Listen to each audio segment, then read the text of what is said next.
ప్రభుజీస్ అందరికీ ప్రణామాలు. ఈరోజు పాశురం 24, 25 పాశురాలు చెప్పడానికి ఈరోజు, రేపు మన ముందుకి విద్యా మాతాజీ వస్తున్నారు. మాతాజీ దుబాయ్‌లో వెళ్లారు. ఇప్పుడు ఇండియా నుంచి కూడా మనకి క్లాసులు తీసుకోవడానికి వస్తున్నారు.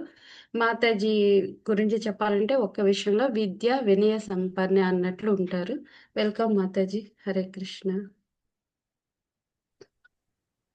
విద్యా మాతాజీ. హరే కృష్ణ మాతాజీ. వినిపిస్తుందా? బాగానే ఉంది మా. లోగా ఉంది మాతాజీ.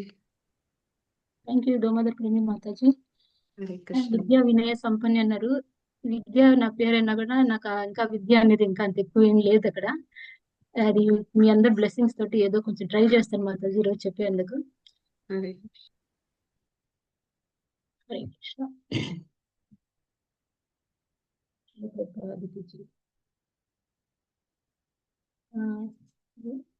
ఆండాల్ తిరువడి శరణం. ఇక్కడ పాశురం 24 ఈరోజు பாசுரம் చదువుదాం. அன்று இவ்வுலகம் அளந்தாய் அடி போற்றி, தென்றங்கு தேனிலங்கை சேற்றாய் திரள் போற்றி,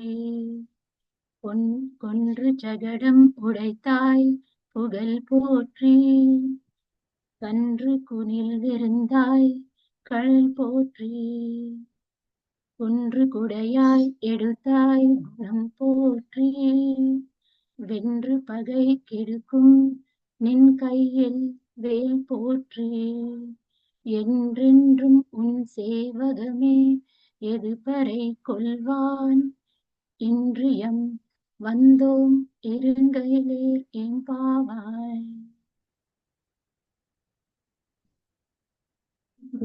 ఇక్కడ వచ్చేసి ఆండాల్ తల్లి ఏం చెప్తుందంటే, అండ్రి ఈ ఉలగం అలందాయ్ అడిపోసి అనే దగ్గర వచ్చేసి వామన అవతారం గురించి చెప్పేటప్పుడు అది కృతయుగం గురించి చెప్తున్నారు అనమాట. అంటే ఇక్కడ 3 యుగాల గురించి వస్తుంది. ఫస్ట్ వచ్చేసి వామన అవతారం గురించి చెప్పేటప్పుడు కృతయుగం గురించి చెప్తున్నారు అనమాట. తర్వాత సెండ్రంగ్ తేనిలంగై సెట్రాయ్ తిరల్ పోట్రి, అంటే ఇక్కడ శ్రీరామచంద్రుడి గురించి చెప్తున్నారు కాబట్టి ఇక్కడ ఏంటి అంటే త్రేతాయుగం గురించి చెప్తున్నారు. తర్వాత కొండ్ర చగడం ఉడెత్తాయి పుగల్ పోట్రి, ఇంకా నెక్స్ట్ వచ్చేవన్నీ ఒక 4 లైన్స్ వచ్చేసి మన కృష్ణుడి గురించి చెప్తున్నారు. ద్వాపర యుగం గురించి చెప్తున్నారు అనమాట. ఇక్కడ ఆండాల్ తల్లి 3 యుగాల గురించి చెప్తున్నారు అనమాట. ఇక్కడ ఆండాల్ తల్లి వచ్చేసి భగవంతుడు ఒక శ్రీ చరణాలకు మంగళం కలుగుగాక అని కీర్తిస్తుంది. ఇది మొత్తం వచ్చేసి మంగళాచరణం అని అంటారు. అందుకనేసి ఇక్కడ ఏంటంటే ఫస్ట్ ఆమె శ్రీ చరణాలు, భగవంతుడు ఒక చరణాలకి మంగళం కలుగుగాక అని కీర్తిస్తుంది అనమాట. నిన్నటి దాకా ఏమంటున్నారంటే గోపికలందరూ వచ్చేసి కృష్ణుణ్ణి లేపి దగ్గరికి రండి అనేసి, మేము వచ్చాము రండి అనేసి వాళ్ళు ప్రార్థనలు చేస్తూ ఉంటారనమాట. గోపికలందరూ వచ్చేసి ప్రార్థన చేస్తుంటారు. ఆ గోపికల ఒక ప్రార్థనలకు భగవంతుడు కృతజ్ఞతలుగా కృష్ణుడు వచ్చేసి ఏం చేస్తారంటే సింహం లాగా, నిన్న మాతాజీ చెప్పారు కదా, సింహం లాగా నడుచుకుంటూ వచ్చి ఆయన సింహాసనంపై కూర్చుంటారనమాట. అది భగవంతుడు వచ్చేటప్పుడు వచ్చేసి ఆయన ఒక నడక సౌందర్యాన్ని, ఆయన కూర్చునే ఒక సౌందర్యాన్ని చూసి వాళ్ళు అయిపోయారు అనమాట. వాళ్ళు వచ్చేసి దేనికోసం వచ్చారు అనే సంగతి వాళ్ళు మర్చిపోయారు అనమాట. ఎట్లా అయితే దండకారణ్యంలో వాళ్ళు రాక్షసులు పెట్టిన కష్టాలు, మునిలు ఋషులు వీళ్ళందరూ ఆ కష్టాలు భరిస్తూ ఉన్నప్పుడు కూడా ఎప్పుడైతే శ్రీరామచంద్రుని చూడంగానే వాళ్ళు మర్చిపోయి భగవంతుని వాళ్ళు వచ్చేసి పల్లాండ్ అంటే వాళ్ళు భగవంతుని బ్లెస్ చేస్తూ ఉంటారనమాట. అట్లాగనే ఇక్కడ కూడా ఏంటి అంటే భగవంతుడు వచ్చి సింహాసనం పైన కూర్చోగానే ఆయన ఒక నడక సౌందర్యాన్ని చూసి వాళ్ళు వచ్చేసి గోపికలు వీళ్ళందరూ వచ్చేసి ఆయన ఒక పల్లాంటి పాటలు పాడడం మొదలు పెట్టారు అనమాట.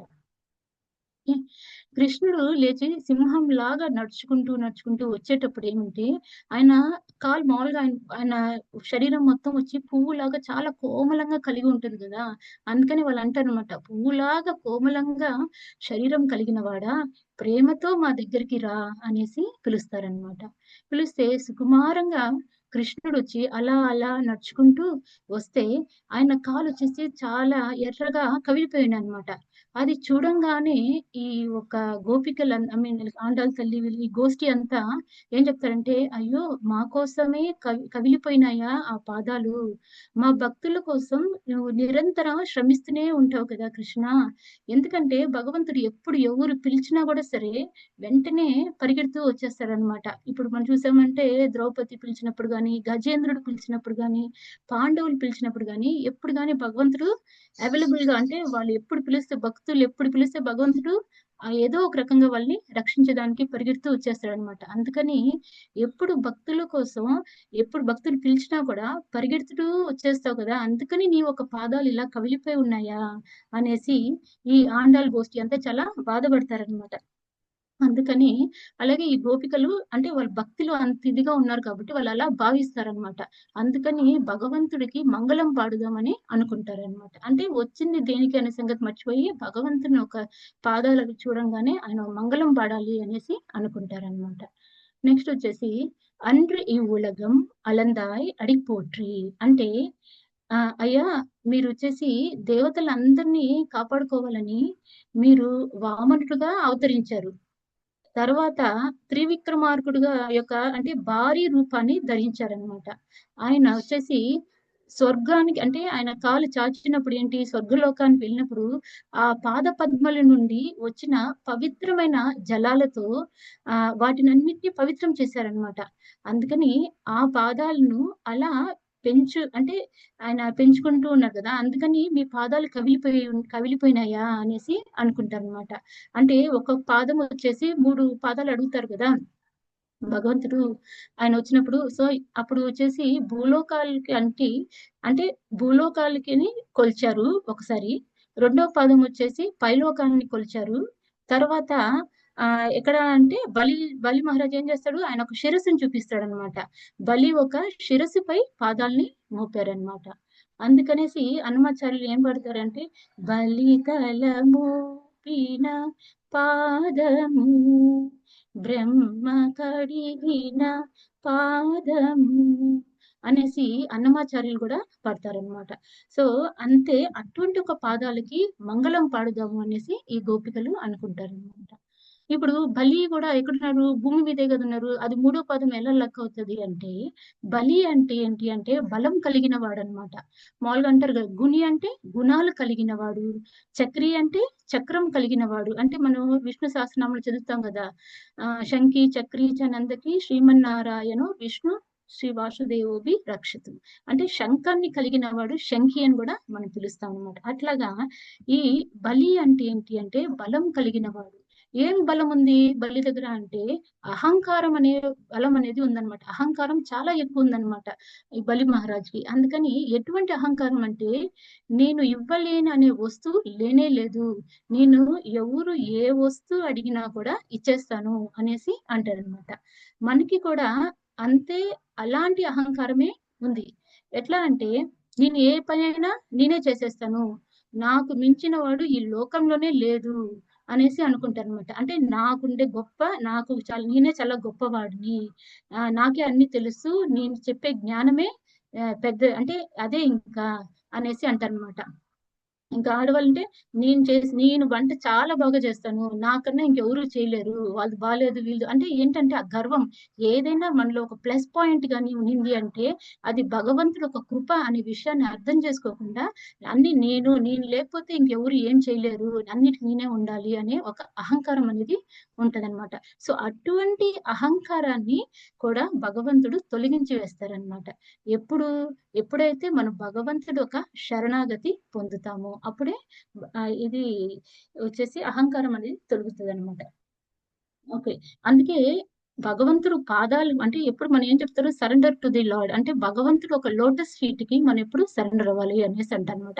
ఇప్పుడు మనం నామం పెట్టుకోవడం కూడా ఏంటి, ఆ నామంలో కూడా ఆ 2 గీతలు అనేది భగవంతుడు ఒక పాదాలు కింద ఏముంటది తులసి ఉంటది అనమాట.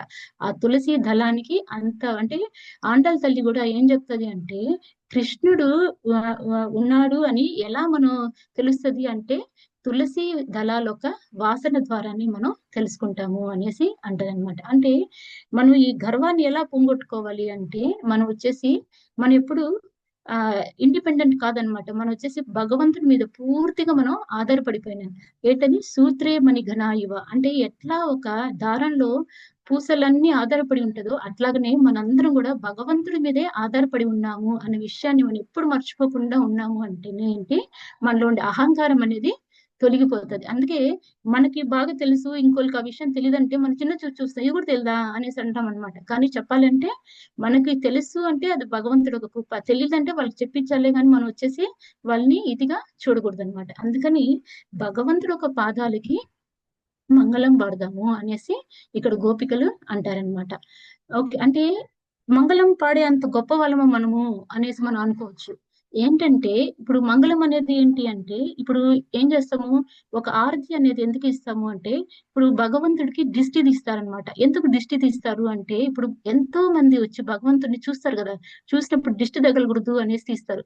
భగవంతుడికి దిష్టి తగులుతుందా అంటే ఏంటి అంటే, ఇప్పుడు భక్తుల్లో ఎంతకెంత మనం లోపలికి అంటే చాలా ఇన్‌డెప్త్ గా మనం వెళ్ళాము అంటే ఏంటి అంటే, మనకి భగవంతుడిని ఎలా కాపాడుకోవాలా అని అనుకుంటాం అన్నమాట. ఇప్పుడు మనకి ఏదైతే ప్రీషియస్ చాలా విలువైంది అని అనిపించిందనుకో, దాన్ని ఏం చేస్తాం మనం కాపాడుకోవాలి అనుకుంటాం. ఒకళ్ళకొకళ్ళకి ఇప్పుడు భౌతికంగా ఉన్నారనుకో, కొంతమందికి చీరలంటే ఇష్టము, కొంతమందికి నగలంటే ఇష్టము, కొంతమందికి ఆస్తిపాస్తులంటే ఇష్టము. సో, అట్లాంటప్పుడు ఏం చేస్తారు, దాన్ని కాపాడుకోవాలి అని ఎంతో ప్రయత్నిస్తారనమాట. అట్లాగనే ఈ గోపికలొచ్చేసి భగవంతుడి మీద ఎంత భక్తి అంటే వాళ్ళకి భగవంతుడిని ఎలా కాపాడుకోవాలి అనేసి, ఎటువంటి దృష్టి అనేది తగలకూడదు అనేసి ఎప్పుడు హారతి అనేది తీస్తారనమాట. అందుకని ఇటువంటి ప్రేమ భావం అనేది భక్తుల్లో ఉంటుంది. అందుకే ఆండాళ్ తల్లి ఫస్ట్ ఏం చెప్తుంది, భగవంతుడు ఒక శ్రీ చరణాలకి మంగళం కలుగుగాక అని పాడుతుందన్నమాట. మరి ఇక్కడ ఇంకోటి ఏంటి అంటే, ఆహ్, ఇప్పుడు మనము భగవంతుడు కొలిచేటప్పుడు వచ్చేసి, ఈ 3 లోకాల్ని కొలిచేటప్పుడు వచ్చేసి, ఆయన ఎటువంటి ఒక పక్షపాతం అనేది లేదనమాట భగవంతుడికి. ఏంటి ఇక్కడే నేను కాలు పెట్టాలి, అక్కడే నేను పాదాలు పెట్టాలనేది ఏమీ లేదు. ఎంత ఉన్నతులుగా ఉన్నప్పుడు కూడా సరే, ఎంత నీచులుగా ఉన్నప్పుడు కూడా సరే, వాళ్ళందరినీ ఆయన సమానత భావంతోనే చూసారనమాట. అట్లా ఉన్నప్పుడు ఈ గోపికలు భగవంతుని లేసి రండి అన్నప్పుడు ఏం చెప్తారంటే, తిరువడితో అడుగులు వేయమని కోరుతారనమాట. తిరువడితో అడుగులంటే వామన అవతారం వచ్చినప్పుడు ఆయన అడుగులేసిందంట తిరువడి అని అంటారు. అంటే అంత లాంగ్‌గా ఆయన పాదాలు వేశారనమాట. అందుకని వీళ్ళేమంటారు, తిరువడి అడుగులు వేయమని కోరుతారనమాట ఈ గోపికలు. అట్లా కోరిన వెంటనే వాళ్ళకి వెంటనే అనిపిస్తదనమాట, చాలా అతిక్రమంగా భావించాం. అంటే మనం చాలా ఎక్కువగా అడిగేసామేమో. ఎందుకంటే ప్రభు నుండి ఇంకా క్షమాపణ కోరాలి, మనం అలా అడగుండకూడదు అని వాళ్ళకే వాళ్ళే ఫీల్ అవుతారనమాట. ఫీల్ అయినప్పుడు అలా క్షమాపణ కోరాలి అనేసి అనుకునేటప్పుడు వాళ్ళు గోపికలందరూ ఏమని అంటారంటే, ఓ ప్రభు, మీరు ఒకప్పుడు మీ యొక్క సౌందర్యాన్ని ప్రదర్శించారు. అంటే యోగిలు అంటే భగవంతుడు ఎప్పుడెప్పుడు ఎక్కడెక్కడ నడుస్తారో వాళ్ళందరి చోట్ల చూసినప్పుడు ఆయన ఒక నడక సౌందర్యాన్ని అందరూ చూసి చాలా ముగ్ధులైపోతారన్నమాట. అటువంటి ఒక భాగ్యాన్ని మాకు కూడా కలిగిచ్చారు మీరు అనేసి భగవంతుడిని ప్రైజ్ చేయడం మొదలు పెడతారనమాట వాళ్ళు, ఆండాళ్ తల్లి వాళ్ళు. నెక్స్ట్ లైన్ ఏంటి, సెండ్రంగ్ తేనిలంగై సెట్రాయ్ తిరల్ పోట్రి. సెండ్రు అంటే ఏంటి, వెళ్ళడం. ఎక్కడికి వెళ్తున్నారు, ఎవరు వెళ్తున్నారు అంటే తేనిలంగై అంటే లంక అన్నమాట. ఇప్పుడు వచ్చేసి శ్రీలంక అని అంటాం కదా, అది లంక అన్నమాట. లంకకి ఎవరు వెళ్తున్నారు అంటే స్వయం శ్రీరామచంద్రుడు, ఆయన యొక్క సైన్యం. అందుకని వీళ్ళందరూ ఏం చేస్తున్నారు, ఆ రామ సేతు మీద నడుస్తూ వెళ్తున్నారు అనమాట. అట్లా వెళ్ళేదాన్ని ఆ ఒక ఇది చూస్తేనే మనలో ఉండే పాపాలన్నీ కూడా తొలగిపోతాయి అన్నమాట. శ్రీరామచంద్రుడు అక్కడికి వెళ్ళి ఏం చేశాడు, ఆయన ఒక భుజబలాన్ని చూపించి రావణాసురుడిని, అంటే ఎల్లే దారులు అంటే మాల్యవాన్ని, ఇంద్రజిత్తుని, కుంభకర్ణుని, రావణాసురుని వీళ్ళందరినీ ఆయన ఒక ఆయన చేతులకి ఏంటి బాణాన్ని అలంకరించుకున్నారనమాట. ఆ విల్లుని అలంకరించుకునేసి ఆయన వచ్చేసి అందరినీ ఆహ్, ఇది చేశారనమాట, చంపేశారనమాట.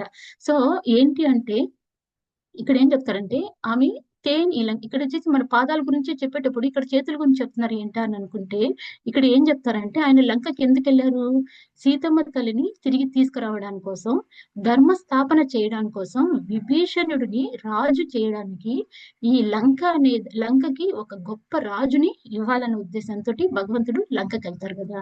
సో ఇక్కడ ఇంకో విషయం ఏం చెప్తారంటే, వామన అవతారంలో భగవంతుడు ఒకే చోట ఉండే చోటనే నుంచి అలా కాలు చాపి 3 లోకాల్ని కొలిచాడు.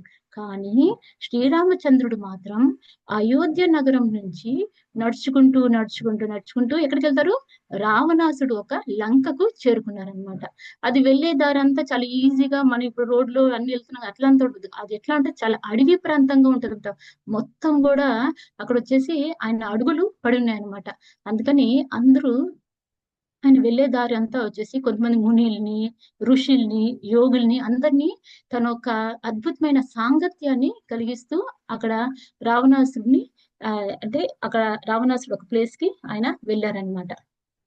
అండ్ ఆల్సో విభీషణుడికి రాజ పట్టాభిషేకం చేసి స్థాపించాడు అనమాట.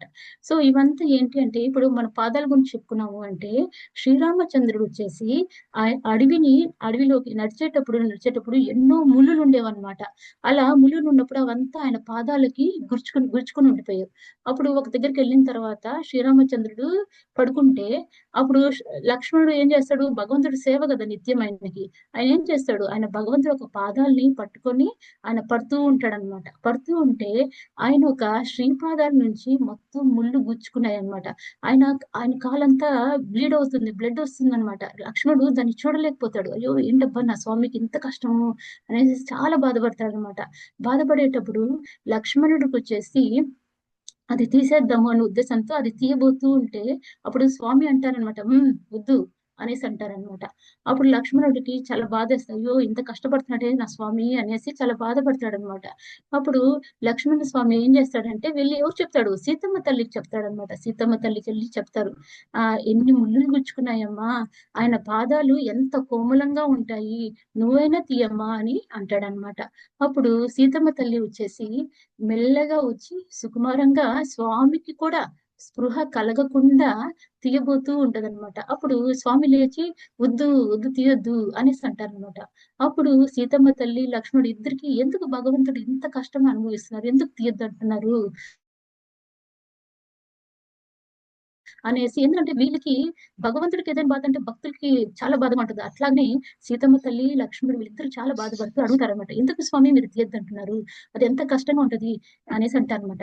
అప్పుడు స్వామి ఏమంటారంటే నేను అభయాన్ని ఇచ్చాను అనేసి అంటారనమాట. ఎవరైనా నా శ్రీపాదముల్ని ఆశ్రయిస్తే వాళ్ళని ఎప్పుడు కూడా నేను దూరంగా పెట్టను అనేసి అంటారనమాట. కాబట్టి ఈ ముళ్ళులు నా నా ఒక శ్రీపాదాల్ని ఆశ్రయించాయి,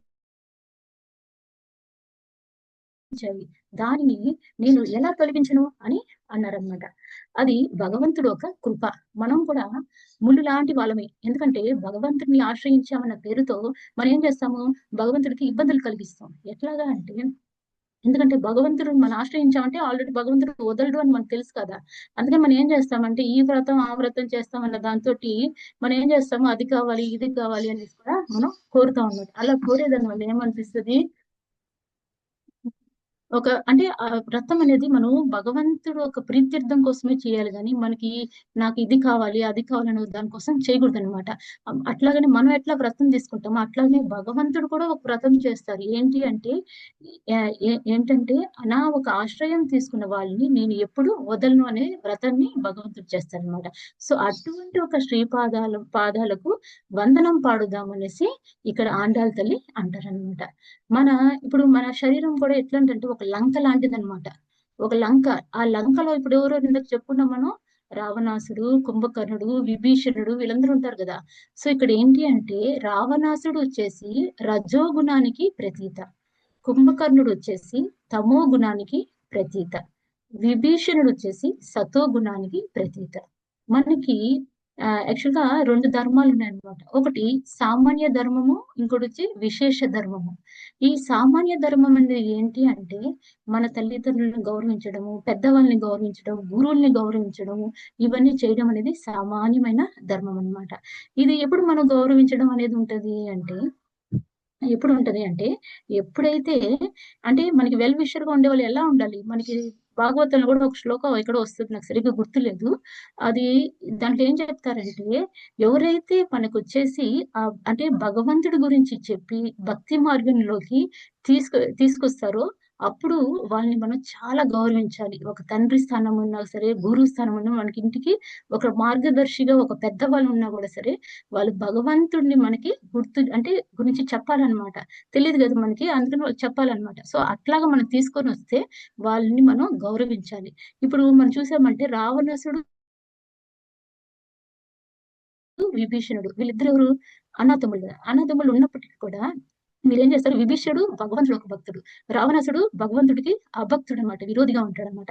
సో, అట్లాంటప్పుడు విభీషణుడు ఏం చేస్తాడు? వాళ్ళ అన్నని కాదనేసి భగవంతుడు ఒక శరణాగతి పొందుతాడు. ఇట్లాంటిదే ఇంకో ఇది చూసుకున్నామంటే హిరణ్యకశిపు, ప్రహ్లాదుడు. సొంత తండ్రి ఆయన్ని చంపాలనుకుంటాడు. చంపాలనుకున్నప్పుడు కూడా ఈ ప్రహ్లాదుడు ఎప్పుడు గాని ఆయన ద్వేషభావం గాని, నువ్వు ఒక తండ్రివా అని అడగడం గాని అలంతా ఏమి చేయలేదనమాట. ప్రహ్లాదుడు ఎప్పుడు ఓం నమో నారాయణ అనేది చెప్తూనే ఉంటాడనమాట. నారాయణుడే, నారాయణుడే అని చెప్తుంటాడు.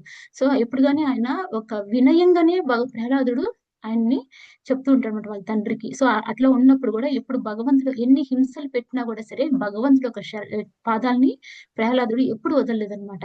సో, అట్లాంటప్పుడు ఏంటంటే దాన్ని ఏమంటారంటే విశేష ధర్మము. ఎప్పుడైతే భగవంతుడికి మనం సరెండర్ అవుతామో అదే దాన్ని ఏమంటారు? విశేష ధర్మము. ఇప్పుడు పెద్దవాళ్ళని గౌరవించడము ఇవంతా ఏంటి? సామాన్య ధర్మం అన్నమాట.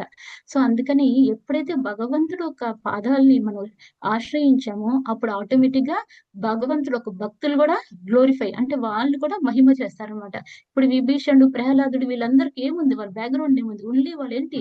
భగవంతుడు ఒక భక్తులు అన్నమాట. శరణాగతి పొందారు కాబట్టి వాళ్ళని ఈ రోజు కూడా మనం మహిమ చేస్తామన్నమాట. సో, అందుకని ఇక్కడ ఏమంటారంటే అయోధ్య నుంచి వచ్చి శ్రీరామచంద్రుడు ఏం చేశారు అంటే లంకలో ఉండే రజోగుణమైన రావణాసుడిని, తమోగుణం ఉండే కుంభకర్ణుడిని తొలగించి సతోగుణమైన విభీషణుడిని రాజుగా ఆయన ప్రస్తావన చేశారనమాట. అలాగనే ఎప్పుడైతే మనం భగవంతుడు యొక్క పాదాలని మనం ఆశ్రయించామంటే మనలో ఉండే ఆ గుణాలు కూడా తొలుగుతాయి. అందుకని అటువంటి ఒక శ్రీపాదాలకు మంగళం పాడుదాము అనేసి ఇక్కడ గోపికలు అంటారనమాట. ఓకే. నెక్స్ట్. నెక్స్ట్ ఏంటి అంటే ఈ పెరియాళ్ళవారు ఉంటారు కదా! పెరియాళ్ళవారు అనేవారు ఎవరు అంటే అంటే భగవంతుడికి దిష్టి తీయడం అనేది ఎక్కడ స్టార్ట్ అయింది అంటే, ఈ ఒక మంగళాశాసనం అనేది ఎప్పుడు స్టార్ట్ అయిందంటే పెరియాళ్ళవారు వచ్చేసి ఈ ఆండాళ్ తల్లి వాళ్ళ తండ్రి. ఒకసారి వచ్చేసి ఆయన పాండ్యరాజు అని ఒక రాజు ఉండేవారు. ఆయన వచ్చేసి ఈ పెరియాళ్ళవారి గురించి ఆయన బాగా ఇది అయ్యి ఆయన చాలా సంతోషపడి ఆయన చేసే సేవకి ఆయనకి సన్మానం చేయాలనేసి ఏనుగు మీదకి ఎక్కిస్తారనమాట. సో, భగవంతుడు నా భక్తులకి ఇంత విశేషంగా చేస్తున్నారా? నేను చూడాలి అనే ఉద్దేశంతోటి శ్రీమన్నారాయణులు వచ్చేసి చాలా ఇష్టపడి ఆయనొచ్చేసి స్వయంగా ఆయనే చూడాలి అనుకుని వస్తారనమాట. వచ్చినప్పుడు పెరియాళ్ళ వారు చూసేసి భగవంతుని చూసి చాలా కంగారు పడిపోతారు. స్వామి మీరు ఎలా వచ్చారు? ఎందుకొచ్చారు? మీ ఒక దివ్యమైన ఈ సౌందర్యాన్ని, ఈ విగ్రహాన్ని చూసి అందరూ దృష్టి పెట్టేస్తారు అని తను పల్లాయిటు పలకోడి నూరాయిరం అనేసి ఆయనొచ్చేసి ఆయన స్తుతిస్తారనమాట. అట్లాగా ఆయన్ని అలా స్టార్ట్ చేస్తారు. అందుకని ఈ ఆండాళ్ళ తల్లి ఎక్కడి నుంచి వచ్చింది? ఆయన దగ్గర నుంచే కదా! సో, అందుకని ఈమె కూడా ఈ మంగళాశాసనం అనేది చేస్తదనమాట. ఓకే. నెక్స్ట్ వచ్చేసి హ్మ్.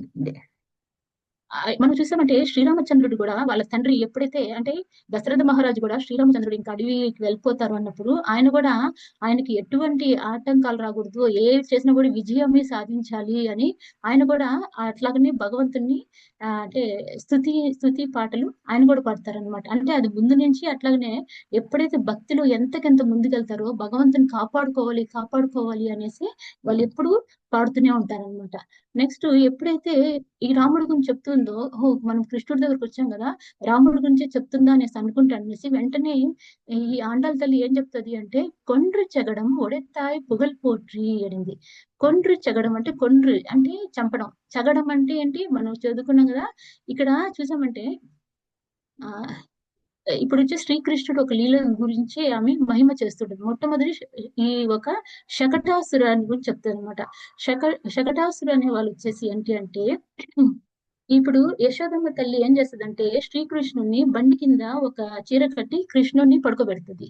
అయితే శకటాసురుడు ఈ ఒక బండిలోకి పూని ఉంటాడనమాట. అంటే ఆయన వచ్చేసి ఆ బండి రూపంలో ఆయన ఉంటారనమాట. దాంట్లో ఉంటాడు పూని ఉంటాడనమాట.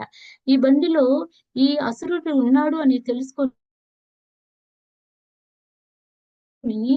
వీడు వచ్చేసి ఎక్కడైనా కృష్ణుడికి ఆపదం చేస్తారేమో అని ఈ పాదాలు ఆటోమేటిక్ గానే వెళ్ళి ఆ శకటాసురుడిని కాలుతో తనేస్తుంది అనమాట. అప్పుడు ఈ శకటాసురుడు వచ్చేసి పైకి ఎగిరి కింద పడి చెల్లాచెదరైపోతాడు అనమాట. అప్పుడు కృష్ణుని రక్షణ కలిగించింది అటువంటి ఒక శ్రీపాదాలకు మంగళం పాడుదాము అనేసి అనుకుంటారనమాట. దీంట్లో మనం చూసాము అంటే శకటాసురుడు అంటే ఏంటి అంటే ఒక బండి. ఆ బండి మామూలుగా ఈ మానవ శరీరం కూడా ఒక బండి లాంటిది అనమాట. ఈ ఎద్దుల బండికి ఎన్ని ఉండే 2 చక్రాలు ఉంటాయి కదా, అలాగనే మన అంటే మీద నడుస్తుంది కాబట్టి అలాగనే మానవ శరీరం కూడా 2 చక్రాలపై నడుస్తూ ఉంటుంది అనమాట. ఏంటి అంటే పుణ్యము పాపము. పుణ్యం చేస్తే నరకాన్ని సారీ పాపం చేస్తే నరకానికి, పుణ్యం చేస్తే స్వర్గానికి వెళ్తామని అందరూ అంటారు కదా మామూలుగా. సో ఇక్కడ ఏంటంటే ఎప్పుడైతే భగవంతుడు ఒక ఆశ్రయాన్ని ఒక శ్రీపాదంలో ఆశ్రయించామో అప్పుడు ఏమవుతుందంటే మనకు వచ్చేసి భగవంతుడు ఒక భక్తి మనం చేస్తాం. అంటే దానికి ప్రియం అవుతామే గాని మనం ఈ భక్తి చేస్తే మనకి పుణ్యం వస్తుంది, పాపం వస్తుంది, స్వర్గలోకానికి వెళ్ళొచ్చు అనేసి మనం చేయమన్నమాట. అంటే ఆ ఒక ఆలోచన కూడా నశించి వేస్తుంది అనమాట. అందుకని అటువంటి ఒక పాదాలకు మనం వందనం పాడదాము అనేసి అంటారనమాట. ఓకే. ఆ మనం చూసామంటే ఎట్లయితే శకటాసురుడు భగవంతుడి చేతిలో ఆయన పాదాలతోటి తన్నులు తింటాడో అట్లాగనే రామాయణంలో మరీచుడు కూడా అలాగనే తన్నులు తింటాడు అనమాట. అలాగా ఏంటంటే ఆ ఈ లోకాలన్నీ కొలవడం అంటే ఈ కృష్ణుడు వచ్చేసి లోకాలు కొలవడం మరియు లంకను జయించడం అనే ఒక ఈ ఒక్క దాన్ని ఏమంటారు ఈ ఒక సాధించడం అనేది వచ్చేసి ఏంటంటే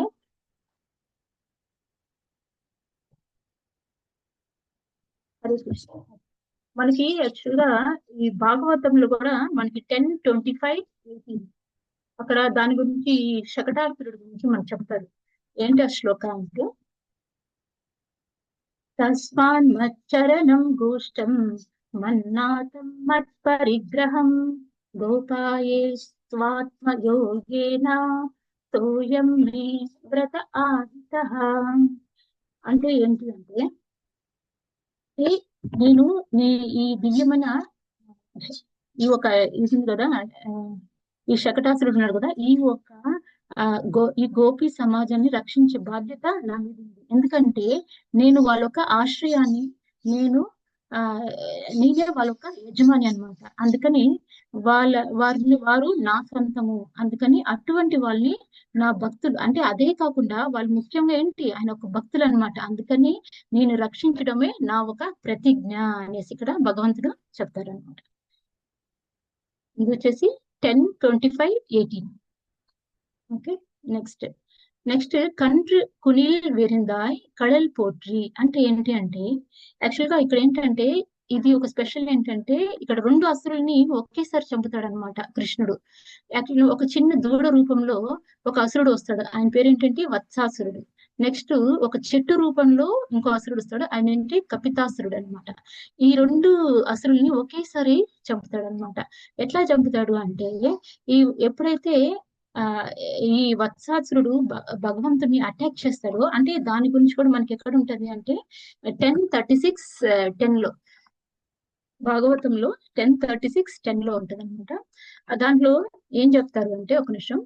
అగ్రన్యస్త విషానాగ్రహ స్తబ్దా శ్రీలోచన అచ్యుతం కటాక్షి ప్యాధరవతూర్ణం ఇంద్రముక్తో శనిర్యథా.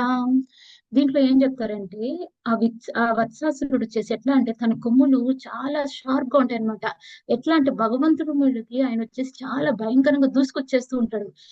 ఎట్లా అంటే దాన్ని దేంతో కంపేర్ చేస్తుంటే ఇంద్రుడు విసిరెట్టి అంటే ఒక పిడుగులాగా ఆయన ఒక ఆయుధాన్ని విసిరినప్పుడు ఎంత ఫాస్ట్ గా వస్తుందో అదే ఫాస్ట్ గా చాలా ఫాస్ట్ గా భగవంతుడిని అటాక్ చేసేదానికి ఈ ఒక వత్సాసురుడు వస్తాడనమాట. వచ్చినప్పుడు భగవంతుడు ఏం చేస్తాడంటే ఈ చెట్టు రూపంలో ఉండేది ఎవరు కపితాసురుడు అనమాట. దీన్ని రెండింటిని అట్ ఏ టైం ఎలా చంపుతాడంటే దీన్ని లాగి దాని తోక కాలు అన్ని గట్టిగా పట్టుకొని ఒకేసారి దాన్ని గిరగిర తిప్పి అట్లానే చెట్టుకి ఆ కపితాసురుడు అనే చెట్టుకి గట్టిగా కొడతారనమాట. కొట్టినప్పుడు ఏమవుతుంది ఆ కపితాసురుడు చచ్చిపోతాడు, ఈ ఒక వత్సాసురుడు చచ్చిపోతారు అనమాట. వీళ్ళిద్దరూ అట్ ఏ టైము చనిపోతారనమాట. ఓకే. దీంట్లో మన ఇంకో విషయం ఏంటంటే వత్సము అంటే ఏంటంటే పశువు. ఈ పశువులకి ఏంటంటే ఎప్పుడు ఎంత పెడితే అంత తింటూనే ఉంటాయి అనమాట. దాని కంట్రోల్ అనేది ఉండనే ఉండదన్నమాట. ఈ ఈ వెలుగుపడిన ఒక రుచి కూడా చాలా బాగుంటది. అదేంటంటే రుచి అటు వసనం. ఈ రెండు వచ్చేసి ఈ ఒక చెట్టులో వచ్చేసి ఏంటి ఆ వాసన అనేది ఉండేది. దానివల్ల ఈ రుచి అనేది దేనికి ఉంది? ఈ వత్స ఈ ఒక దూడకు ఉండేదాని వల్ల ఇది ఏం చేస్తుంది ఎప్పుడు దాని దగ్గరికి ఎందుకు వెళ్తుంది అంటే ఆ రుచి అండ్ వసనాల్ని కంట్రోల్ చేయకుండా ఉండేదాని వల్లనే అనమాట.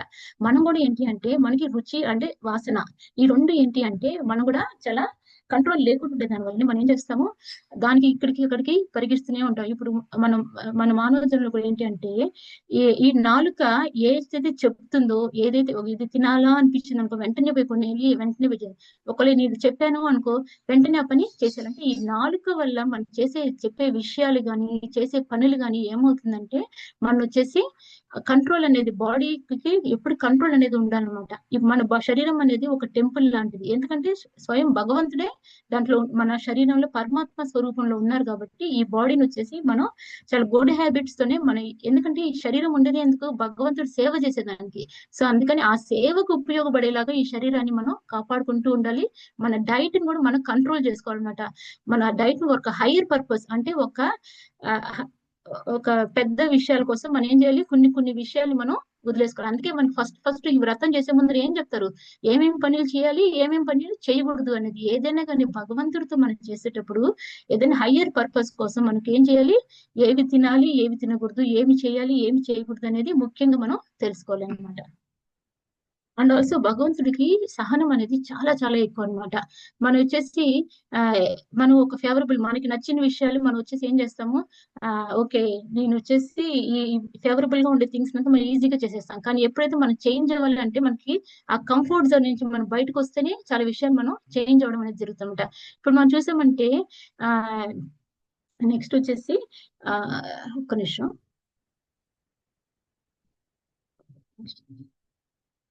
నెక్స్ట్ ఇది குன்று கொடையாய் எடுத்தாய் గుణం పోట్రి. ఇప్పుడు చూసామంటే ఈ గుణం భగవంతుడు ఒక గుణాల గురించి ఇక్కడ మహిమ చేస్తున్నారనమాట.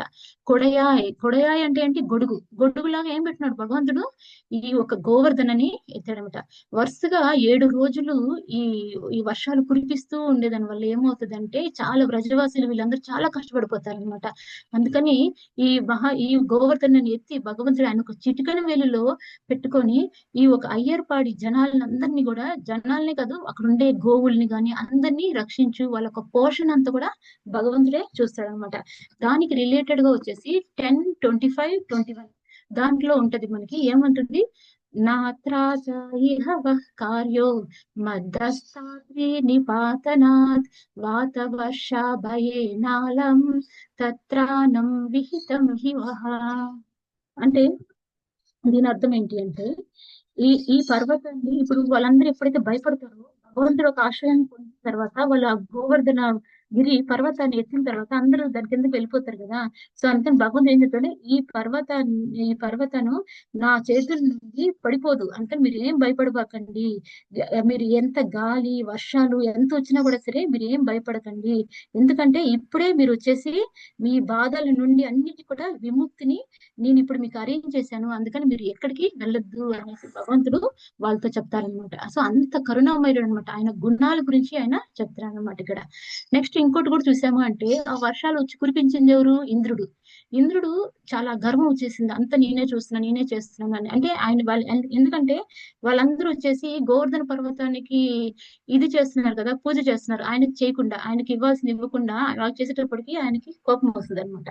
సో అందుకని అక్కడ వచ్చేసి ఈ ఒక ఇది చేస్తారు. నెక్స్ట్ వచ్చేసి వెంట్రు పగై కెడుకుం నిన్ కయ్యిల్ వేల్ పోట్రి. అంటే కృష్ణుడు వచ్చేసి ఎప్పుడు చేతిలో ఏం పెట్టుకుంటాడు కర్రను పెట్టుకొని ఉంటాడు కదా. సో అందుకని ఏంటంటే ఆ కర్రని పెట్టుకొని ఉండేదాని వల్ల ఆయన్ని వేల్ పోట్రి అని అంటారు. సో అందుకని ఎండ్రెండ్రు మున్ సేవగం ఎటిపరై కొల్వాన్. అంటే మీరు అంటే ఆ భగవంతుడు చేసిన సాహసోపేతాలంతా విజయాల్ని అన్ని చూసి వాళ్ళ హృదయంలో ఎప్పుడు చిత్రీకరించుకునేస్తారు అనమాట వీళ్ళు. అందుకని భగవంతుడికి మహిమ చేస్తున్నాము అనేసి వీళ్ళు భగవంతుడి గురించే చెప్తారు. హరే కృష్ణ. సారీ మాతాజీ టైం అవుతుంది. Krishna thank you. హరే కృష్ణ విద్య. పాదాల గురించి పాదాల మంగళాశాసనం గురించి మాట్లాడుతున్నాం కాబట్టి ఎప్పుడైతే గోపికలకు ఆ ప్రేమాతిశయం వస్తుందో స్వామి మీద వాళ్ళు చాలా బాధపడుతుంటారు. అది మనం గోపికా గీతంలో కూడా చదువుతాం. చరసియత్ ప్రజాచారయన్ పశూన్ నళిన సుందరం నాథతే పదం శిలతృణాంకురై సీదతీతినా కరిలతామనా కాంత గచ్చతి. వాళ్ళు ఎప్పుడైతే గోచారానికి తీసుకెళ్తారో అడవికి, వాళ్ళకి చాలా బాధ అవుతుందట. ఎందుకు బాధ అవుతుంది అంటే స్వామివారి సున్నతమైన పాదాలు, అంటే ఆ పాద పద్మాలు ఎక్కడ ఏ ముళ్ళు గుచ్చుకుంటాయో, ఎక్కడ పదునైన రాళ్ళు గుచ్చుకుంటాయో అని వాళ్ళు చాలా బాధపడతారు. Krishna thank you.